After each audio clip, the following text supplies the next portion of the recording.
ॐ गजाननाय नमः। ॐ गणाध्यक्षाय नमः।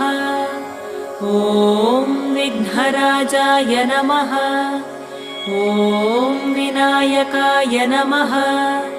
ॐ द्वैमातुराय नमः। ॐ सुमुखाय नमः। ॐ प्रमुखाय नमः। ॐ सन्मुखाय नमः। ॐ कृतिने नमः। ॐ ज्ञानदीपाय नमः। ॐ सुखनिधये नमः। ॐ सुराध्यक्षाय नमः। ॐ सुरारिभिरे नमः। ॐ महागणपतये नमः। ॐ मान्या